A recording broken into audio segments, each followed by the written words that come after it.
Oh yeah, there we go. Yep. The Diversity Benefits Everyone series was first launched in 2014 and is brought to you by the Office of Diversity and Inclusion at Edgewood College. This series is an opportunity for our faculty and staff to hear from content experts and practitioners working with and advocating for underrepresented populations. In our new reality of connecting virtually, this series is transitioning to a number of WebEx panel session interviews where you'll have an opportunity to listen to pre-recorded sessions featuring Edgewood College faculty and staff. Over the next few months, you'll learn more about the needs of different underrepresented populations at Edgewood College and some of the challenges and barriers that exist.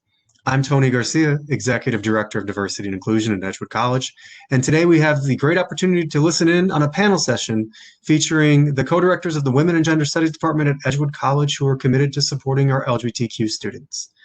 Let's jump in and learn why diversity benefits everyone. Lisa and Cabell, would you mind introducing yourself? Sure. So my name is Cabell Gathman. Cabell rhymes with Scrabble. I hold a PhD in sociology from UW-Madison, and I teach in women and gender studies at Edgewood College, serving as co-director with Lisa. And I also teach courses in sociology out of the social science department here at Edgewood. And I'm Lisa King. I am an associate professor in the philosophy department, and I have directed or co-directed the Women's and Gender Studies program for the past off and on 13 years. Awesome. Thank you both. So sort of jumping into conversation here, could both of you tell me more about yourself and life experiences, whether it's personal or professional, that have shaped your commitment to diversity and equity? So I am a bisexual woman, and living with chronic illness. I'm also a white and middle class woman, and I've been teaching a course on intro to LGBTQ plus studies at UW-Madison and then also at Edgewood in some capacity as a teaching assistant or an instructor since 2008. So I have a personal commitment to the LGBTQ plus community as part of that community. And I also, as an instructor at UW-Madison and Edgewood, teaching courses in particular that fulfill the ethnic studies requirement at UW-Madison and that fulfill ethnic studies diversity requirements at Edgewood. That's something that I have tried to broaden my expertise in. To fully support multiply marginalized members of the community in various ways.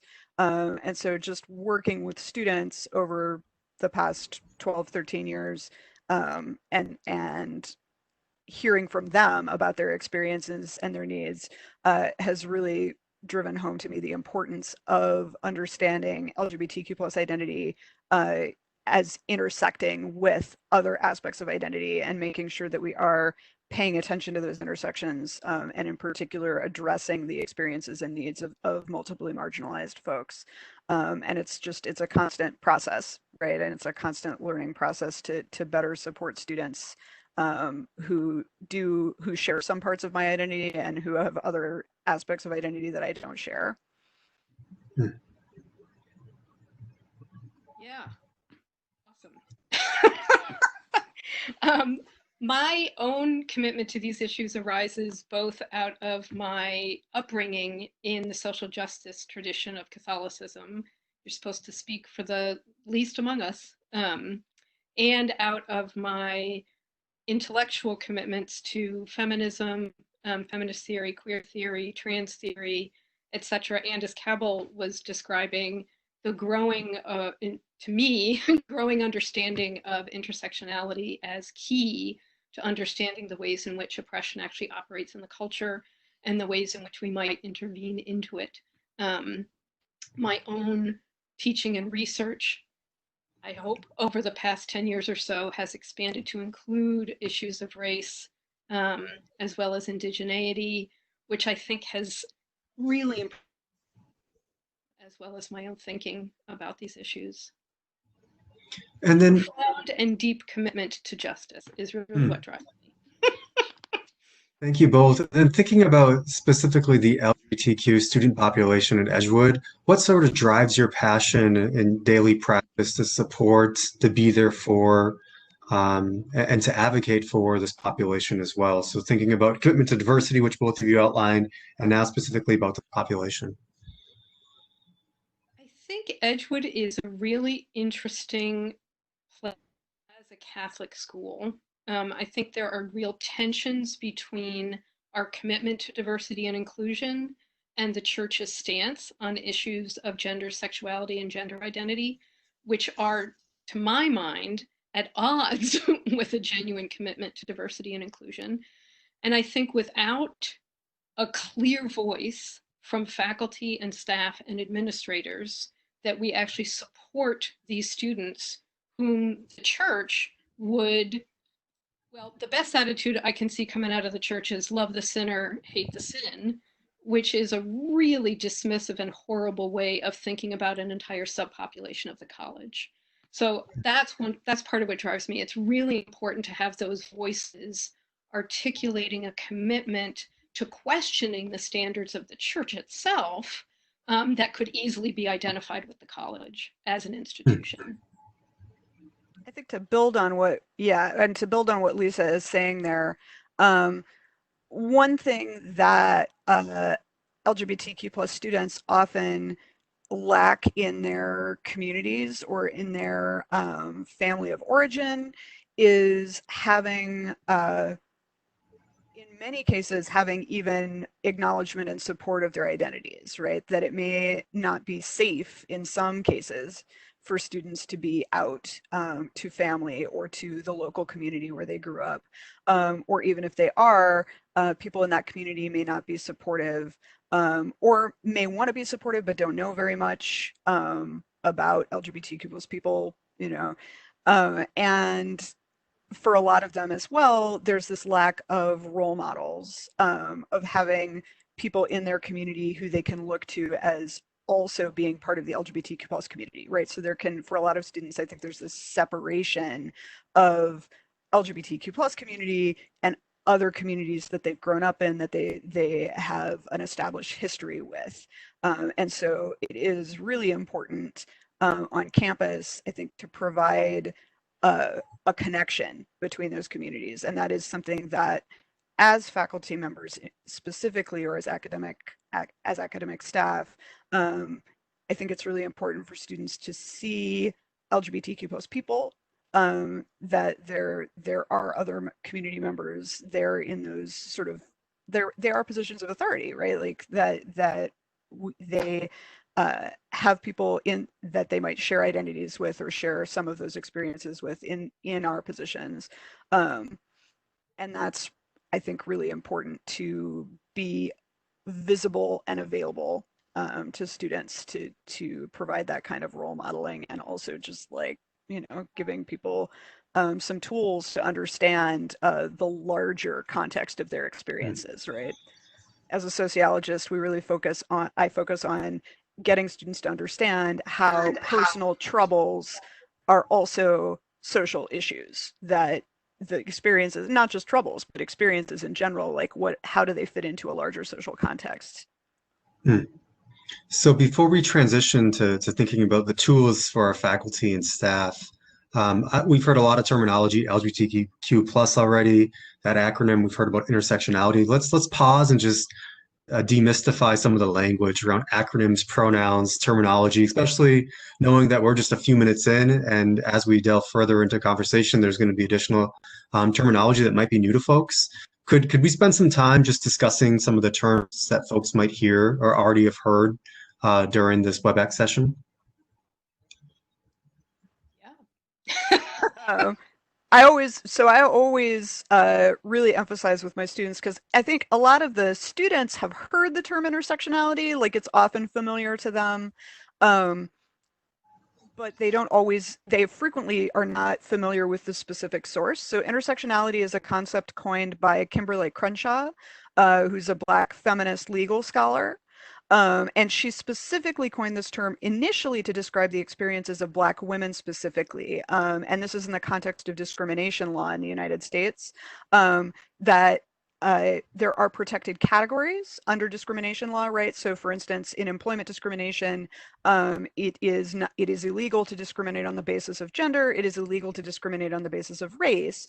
However, Crenshaw wrote this seminal paper discussing how if Black women are discriminated against in employment, uh, and their employer can demonstrate that they promote Black men and white women, uh, discrimination law actually doesn't allow for multidimensional grounds of discrimination, so that you have to be able to prove only race discrimination or only gender discrimination. And if Black women specifically are being shut out of promotions, they don't actually have a legal case. And so Crenshaw said it's like you get hit by a car at the intersection of Blackness and womanhood, and the ambulance doesn't do intersections. Like the ambulance won't pick you up in an intersection.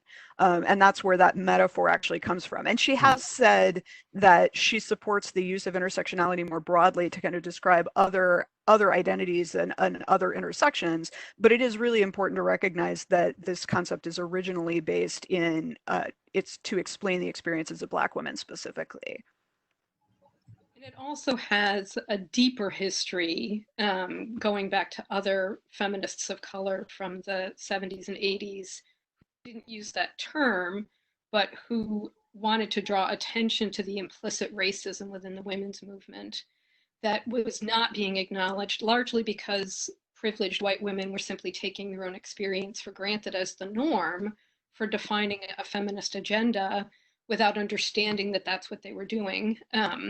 So there's been a lot of criticism of the feminist movement pretty much since its inception for taking white women's experiences as the norm without paying attention to those more complicated issues. And women of color have been pushing from the margins all along, going at least back to the suffrage movement in the 1800s, saying, hey, we should be worried about issues other than suffrage. How's about those of us who are working in the mills over here and are being discriminated against as laborers? Can we talk about those issues too, please? So Crenshaw came up with this really useful term to describe the ways in which different forms of oppression actually work together in the same system. So there's a tendency when we talk about sex discrimination, as Cabell pointed out, to ignore race, and when we talk about racial discrimination, to ignore sex and gender, when really they actually work horribly well together. And how so, go ahead, Cabell. Oh, I was just going to say, so, and we, just to quickly define why we use this term LGBTQ+. So this is an acronym, right? Lesbian, gay, bisexual, transgender, queer. And queer is a term that we spend a lot of time discussing when I teach an intro LGBTQ course. And what does it mean? What does queer mean? Who gets to use this term, right? And I think most broadly, queerness really describes people who don't meet expectations, social norms and expectations that every person is heterosexual, and that every person is cisgender, which means people who their gender is what they were assigned at birth. So when we have infants born in the US, we look at their genitals and we assign them a sex, male or female. And we have a lot of assumptions about what that means, what they're going to be like when they grow up, what they'll be interested in, you know, who they will, and also we presume heterosexuality, right? So we assume if we know their gender and we know who they'll want to grow up and date or marry. So queerness is really anybody who doesn't easily fit into these systems or doesn't meet these norms and expectations. But often when we talk about transgender folks in particular, and we talk about some of the ways in which trans women, so trans women were assigned male at birth, but they grew up to be girls and women, to say, oh no, actually, you know, you were wrong about this. I am not a boy, I'm not a man. We often talk about trans women as just a single group, and there are a lot of needs that this group has, right? That they have higher rates of poverty, that they are at higher risk of being targeted for violence. But it is really specifically Black trans women who experience all of these negative outcomes that we want to address among trans women generally. They tend to experience them at much higher rates, and that's where, again, as Lisa was pointing out, right, we have to take an intersectional approach to thinking about the needs of transgender folks in the U.S. And especially when we think about who is experiencing sort of who has the greatest need for resources, who is being disproportionately affected by negative outcomes, that we need to look at trans women of color and specifically Black and Native and Indigenous trans women within that group. I would also like to point out that part of the problem with terminology is that not only is it shifting on a fairly constant basis, but the use of the same term can be different depending on who takes it up. I take up queer to mean a refusal of all identifications that for me comes out of a Michel Foucault inspired understanding of queer theory that sees the need to identify in a particular way as the very problem that we need to address. So it's really hard because these things mean differently to different generations of folks. They mean differently depending on your academic training and your experience. So I would say let's embrace the flux. Definitely. And there was a plus as well. Would either of you mind talking about what the plus means in this acronym? I was just going to say, and that's one of the reasons we have the plus, is that part of what is so fabulous about the newest generation of self-identified LGBTQ plus kids, I think of them as kids even though they're adults, is that they are actually creating new categories of identification all the time. So an attempt to capture all of the identifications that folks use to understand themselves is impossible. So the plus is meant to say, oh, and others. And it's probably going to change tomorrow. And. And a couple of other identity terms that we might use, that people might hear and be less familiar with, right, that often gets included in that plus. So there are folks who identify as pansexual.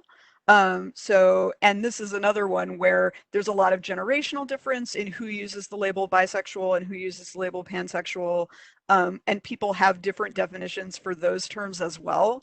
Most broadly, again, I always tell students, bisexual and pansexual people typically experience attraction to more than one gender. And that's kind of the base definition I can give you that will be true for pretty much everyone who uses those labels. And there are some people who might use both of them to describe themselves, and other people for whom really one or the other feels right. Then there are also asexual people who don't experience attraction to other people at all, or don't experience attraction at a level that seems like sort of normative in society. They don't experience a level of attraction. They experience levels of attraction to others that are significantly lower than we seem to consider to be sort of the social norm. And in our society, there's a real stigma there, right? Like, we live in a society that is simultaneously sex obsessed, while also being in many often very sex negative. But when asexual people say, I don't feel sexual attraction to anyone, that's often considered, it's pathologized. People think there's something wrong with you, we need to fix it, which is also, I think, a really common experience of queerness in general. Or it's treated as you're not fully mature, right? People are told, well, sexuality is a necessary component. Sexual attraction to others is a necessary component of adulthood. If you don't feel that, then you're not a real adult. And I think, again, for queer folks more broadly, expectations of life course milestones don't fit with people's experiences. That, certainly there are queer people who want to get married and have children with a single monogamous partner, right? But like, there are many folks who don't want that. And then their lives or their family structures are seen as less valid in mainstream society. So that's another sort of, there's this overlap in different ways that people's life experiences or their life course, their trajectories are invalidated in our culture. So even though there are all these different experiences of queerness, that's sort of one, we can see some of that as a point of connection between a lot of folks. Hmm. And how about the importance of pronouns as well? Knowing that many of this population use pronouns, how could either of you delve into what that would mean for us as faculty and staff, and what are the different pronouns that folks use, et cetera? Also shifting. What seems to be emerging as sort of the gender neutral pronoun in the US is they, them. Um, but the attempt to create alternative pronouns goes back at least to the 60s, I would say. Leslie Feinberg is one of the first sort of, I'm not even sure how Z identified. I don't know if trans was really available as an identification for Feinberg. I can't. But so the attempt to come up with alternative pronouns has been around for a while. Those of us in the dominant culture who feel like he and she fit pretty well tend to be like, well, that's weird. Like, ugh, right? So there are some of them like Z and Zir that just never took hold, but maybe in part because they is something that gets used in an everyday way. It's becoming easier for people to take that up. But of course, the idea, and I think Cabell referred to this earlier, is that there are some folks who feel as if the sex gender binary simply doesn't describe who they are and what their experiences are like. So part of what the pronoun stuff does is draw attention to the gendered nature of our language, and the ways in which just referring to somebody slots them into a box that they might not want to be in. Um, so in that sense, it can be, if we normalized the asking of pronouns, we might normalize attention to gender as a social construct rather than as this biological thing that's rooted in the way that people appear to us. Does that make sense? And I would add to that, as this is so that what some folks refer to as like a pronoun round has become common in some educational settings, right? Like you go around, you say your name, um, and especially like, it's like class introductions, right? You say your name, what's your major? What pronouns do you use?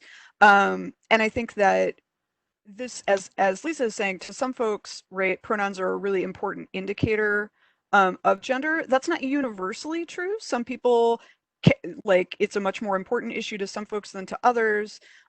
In general, if you are a cisgender person, so your gender is what you were assigned at birth, and people tend to guess your pronouns correctly, we often don't think about it because we haven't, like, it hasn't been something that feels wrong to us in the past, right? Like if you don't have people misgendering you often, you may think that it's not a big deal. You might feel very differently if people did misgender you a lot, right? If people guessed your gender wrong. And so for some folks, having other people using the wrong pronouns is something that really causes them a lot of psychological pain. That can be a big problem. I do think in the classroom setting, um, it's important to balance that. Like we want to make sure that we're addressing people the way they want to be addressed and referring to them correctly, right? And that's where if we have people have sort of moved away from using the term preferred pronouns because it's really just like my pronouns are she and her. Like I'm a woman. Those are not my preferred pronouns. That's just in our language. That's the correct way to refer to me, right? Um, but so that's something for transgender students as well, right? It's like, well, these are the pronouns that I use. For some students, asking what are your pronouns in a classroom setting, that could be really private information. It's not necessarily something that they want to be put on the spot to disclose. One, I think a nice suggestion I've heard is to say, what pronouns should I use for you in class?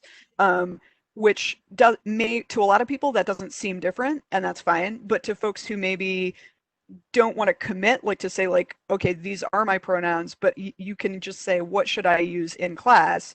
And that's a very like specific, I'm not asking you to commit to a specific identity here. Like just tell me what the best way to talk about you is.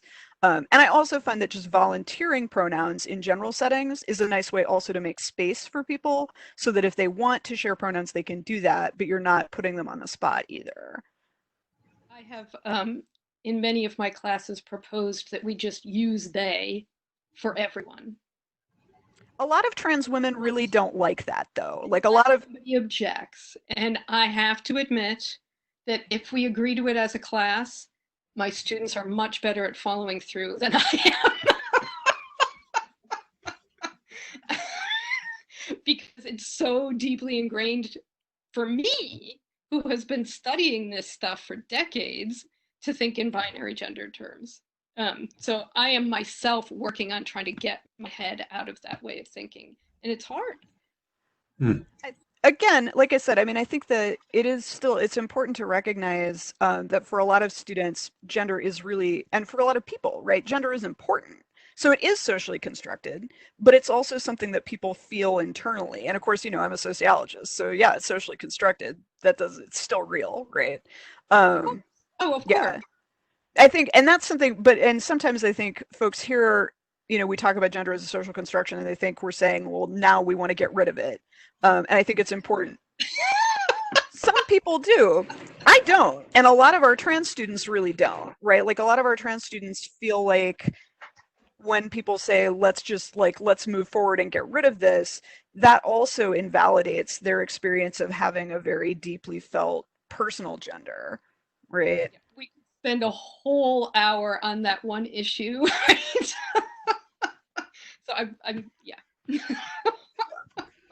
So we're talking about students right now, and we've outlined some of course, the challenges. But prior to the COVID-19 outbreak, prior to sort of this new reality of ours, and in your roles as, co-directors of the Women Gender Studies program, what were some of the needs, the challenges, the obstacles that you saw when you supported, engaged with, worked for the LGBTQ plus student population? The ways in which this binary system is entrenched in any institution. So I was thinking about some of the great advances that Edgewood has made actually over the past few years because of students pushing beyond that binary, right? So we now allow students to choose their name, to potentially change their email address to reflect a name change. That's huge. And that's fantastic. And it's empowering for students to be able to make those choices. We have the Queer Student Center, which is also fantastic. We have some gender neutral designated bathrooms only because students have pushed for them, not because administrators woke up one day and said, gosh, this system isn't going to work well for trans students. How can we fix it? Um, so I think being confronted with those kinds of obstacles to self-identification has been one of the ongoing struggles Mhm. for queer and trans students on campus, right? Just sort of getting acknowledged for who they are and how they understand themselves to be. And because they're really good at organizing, they've been able to make some changes, which is fantastic. I have heard really disturbing stories about students experiencing homophobia in the classroom, which is deeply troubling and breaks my heart. And I would love at some point to figure out what to do about that. Yeah, there's absolutely, and I hear this from students all the time as well, that many instructors are like some instructors are openly homophobic, transphobic, right? And that's an experience that students do have still in classrooms. Um, and probably more commonly than that, instructors really don't have any awareness of LGBTQ plus people, of issues affecting folks. As Lisa was pointing out, this really stringent enforcement of the gender binary is something that negatively affects a lot of our trans students.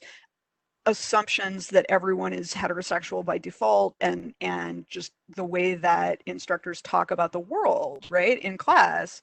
And we know from long-standing educational research that students don't learn well when they're taught when instructors talk about the world in a way that excludes them, right? I mean, for instance, we have lots of really good research showing that students of color perform much better in across various subjects when the contributions of their communities are explicitly acknowledged, right? So if you're teaching history, you need to recognize the history of Black communities, Latinx communities. In order for those students to really perform well, they have to be included, and that's true absolutely for LGBTQ plus students as well. And we tend to focus, I think, in the research that we see about LGBTQ plus inclusion and student learning, there's often an emphasis on things like sex education, because it's like, well, this is, if you presume people are heterosexual, then you're going to give queer students bad sex education, which is true. But also, no matter what you're teaching, literature, history, science, if you talk about the world in a way that you clearly are not accounting for the existence of LGBTQ plus people, that's going to make it harder for LGBTQ plus students to learn, because they know they're not being included.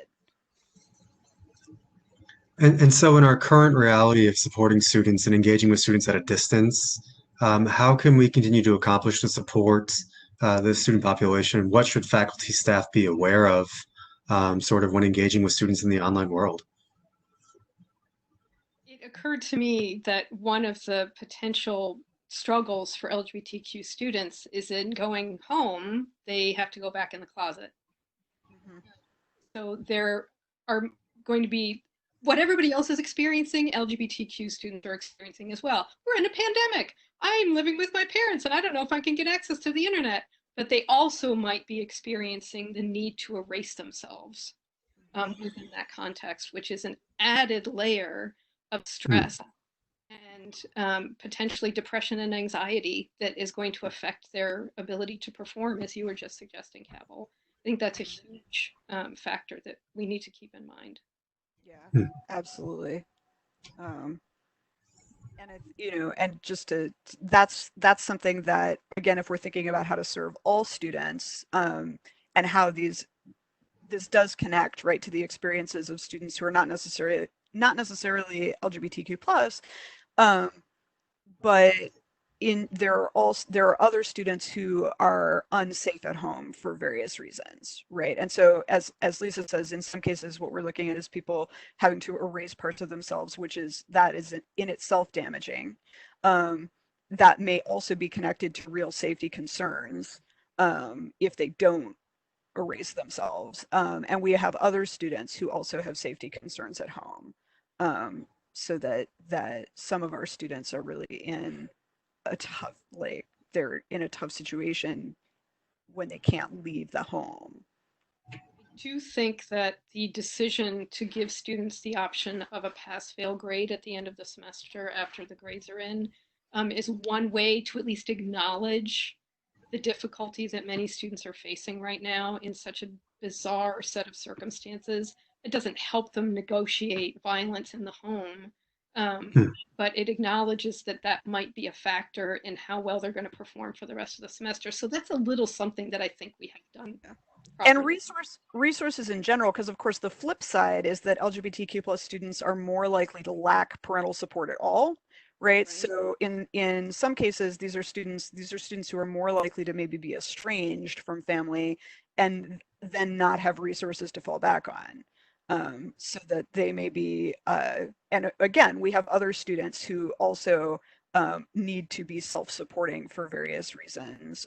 Family may not have the resources to share with them; they just can't swing it.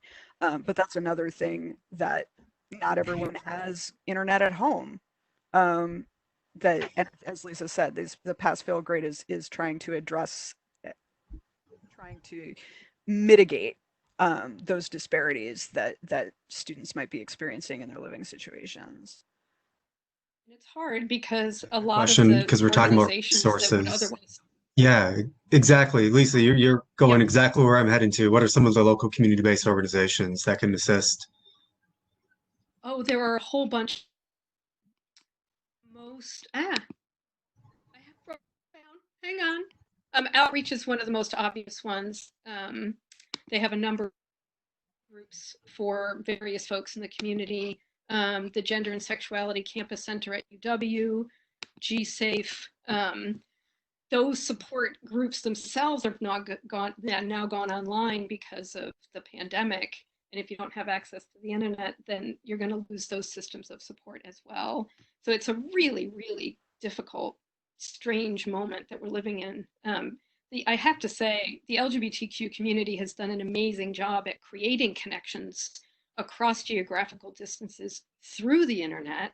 So to think of our students as not being able to access those is just, it's heartbreaking, especially given how stressful everything else is otherwise. So part of what I'm wondering, I would love to get some more information about this emergency fund that is being set aside for students. If we could target some of that to students who might need to get internet access and who might need to get laptops or tablets or whatever to get themselves online to get access to those support systems, I think that could actually be a tremendous help. Definitely. And Spectrum Internet is offering like 60 days of free internet to students who, to people who are forced into online learning, who don't already have internet. But of course, like distributing that in, it's a catch-22. How do you distribute that information to the people who need it most, who now have no or limited internet access? Um, I think, sorry, one other go thing ahead, too, Cabell.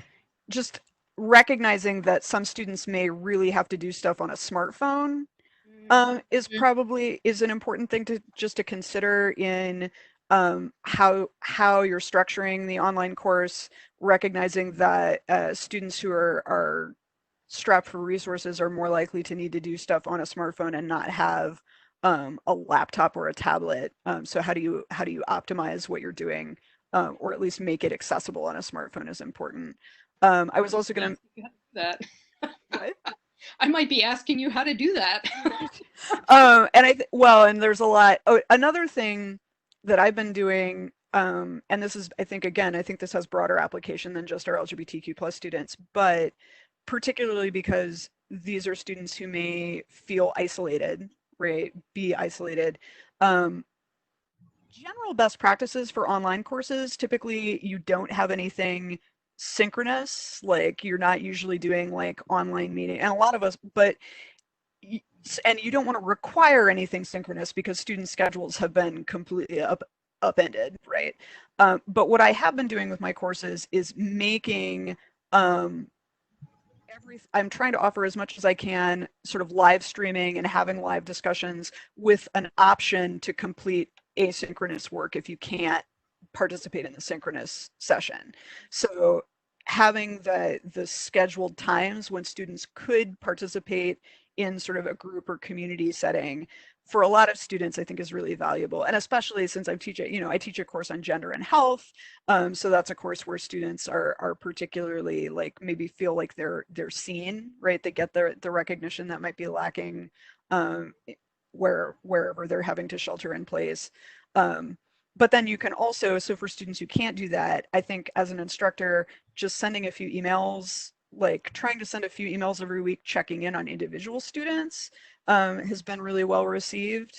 And I think that that's something we can do, particularly when we have a sense of students who might need more support, or students who might be pushed back into the closet at home, for instance. So just sort of letting them know that they're still seen, I think, is really important. There's also I was going to mention Trans Lifeline. So for transgender students, this is a national organization, but they already do phone and text support. So Trans Lifeline is a resource that could be really helpful. And in Milwaukee, there is a community organization, Forge, that serves the trans community in Wisconsin. So that's another thing that they may have some resources, remote resources for folks. So if we're turning on the news these days, obviously anything about policy is related to COVID-19, but there's obviously other policy discussions that are happening, or maybe put on pause right now, that were happening. Are there policies that are currently being discussed or delivered by, either by the federal government and or state agencies in Wisconsin that might impact this population?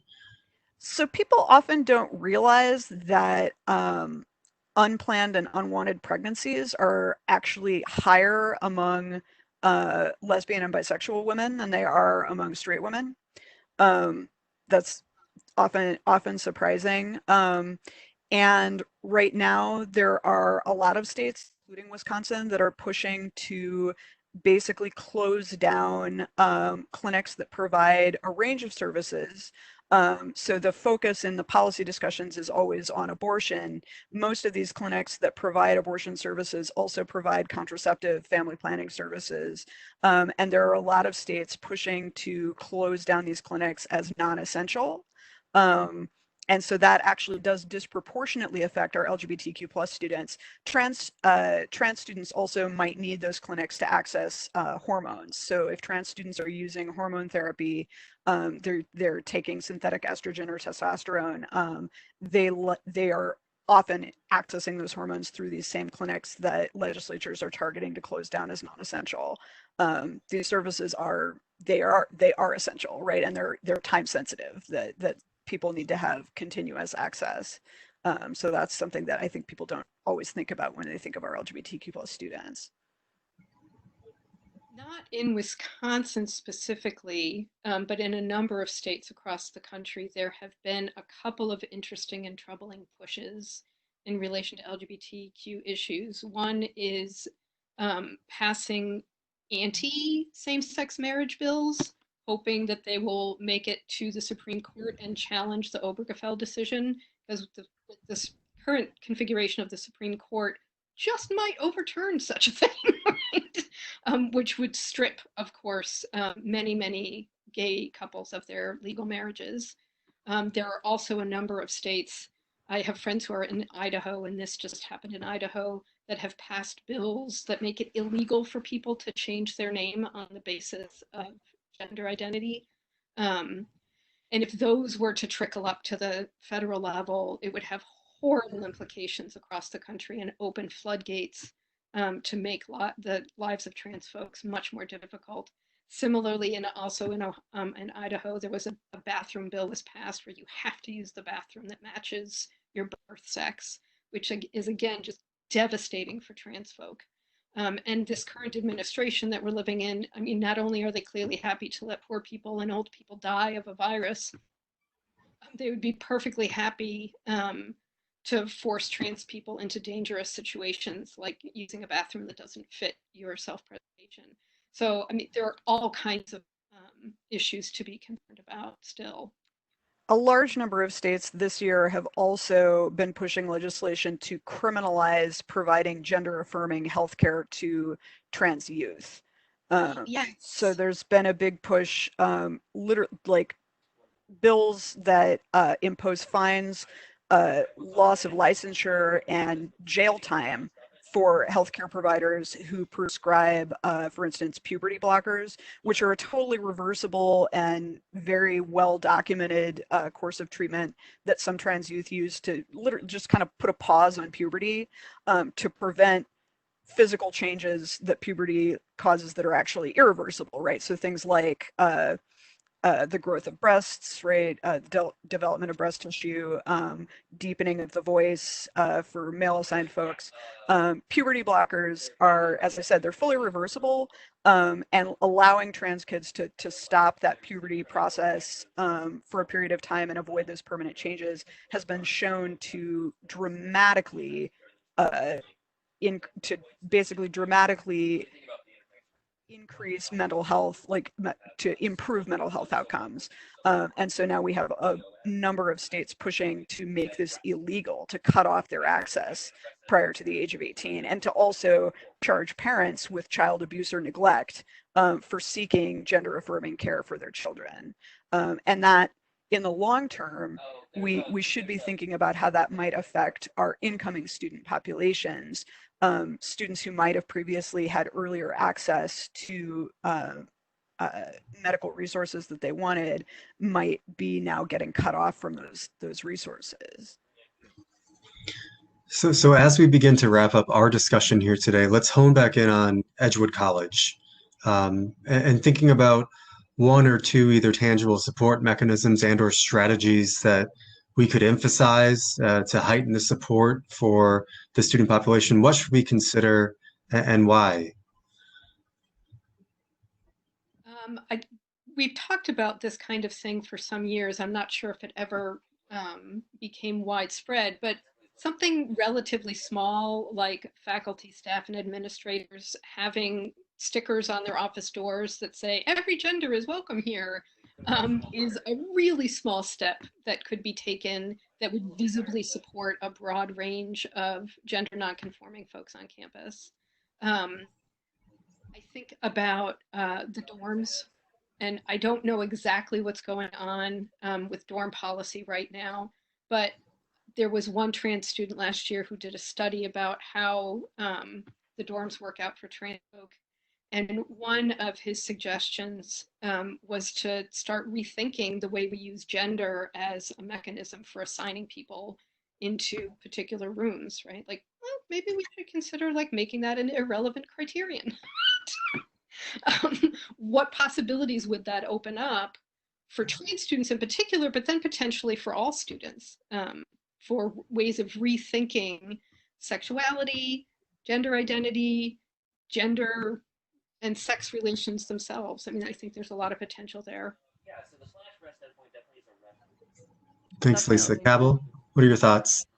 Yeah, I mean, I absolutely agree with that. I think pushing to make campus more that improves accessibility of campus for trans students, also for students who don't like the sort of when we Lisa mentioned bathroom bills and the relative shortage of gender neutral bathrooms on campus, right?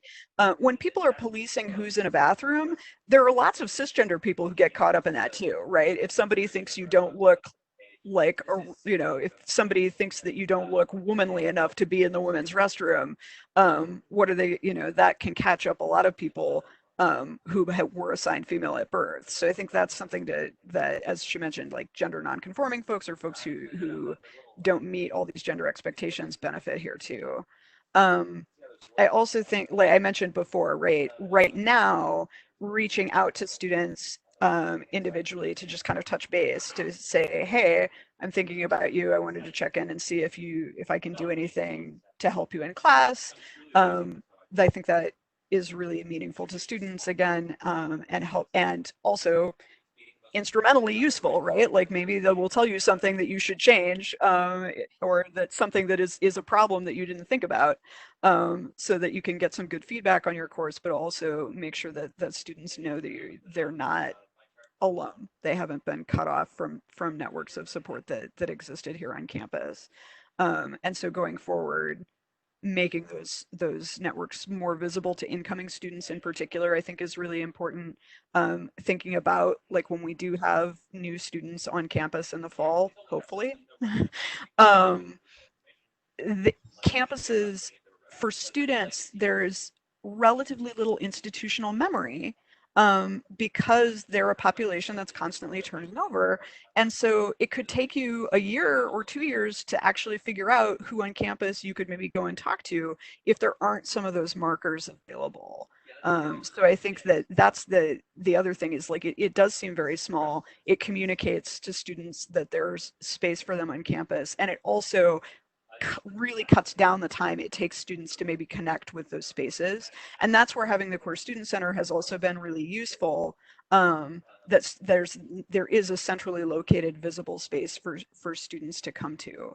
And so I think that's really great because it can also it connects them to other students who might hang out in the space. So I think continuing to encourage students to really use that space, and be present in the space is also going to provide some stuff to their peers that we can't provide, right? We can be role models and use our authority hopefully in ways that make improve the situation for our students, but also they need their peer interaction, they need that peer support. So trying to sort of connect students with each other, I think, is something that we should be thinking about, all of the ways that we can do that.